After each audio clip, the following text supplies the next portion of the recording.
আসসালামু আলাইকুম, সবাই কেমন আছেন? এটা হচ্ছে ঘুঘু পাখি। আমাদের ছাদে প্রচুর খাবার দেওয়া হয় ঘুঘু পাখির জন্য, কবুতরের জন্য। ওরা এসে এখান থেকে খেয়ে যায়। মাশাআল্লাহ, জিনিসটা খুব ভালো লাগে। প্রচুর পাখি আসে, প্রচুর ঘুঘু পাখি, কবুতর, চড়ুই পাখি।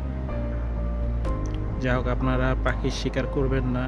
যে যায় পারেন, যার যার সামর্থ্য মতো পাখিদের খাবার দিবেন, পানি দিবেন।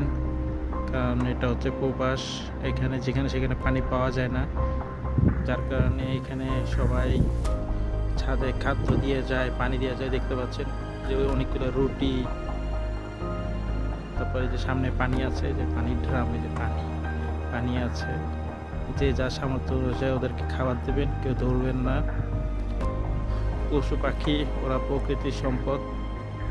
যা হোক, সবাই ভালো থাকবেন, সুস্থ থাকবেন, আমাদের জন্য দোয়া করবেন। আসসালামু আলাইকুম রহমতুল্লাহ বরকাতুহ।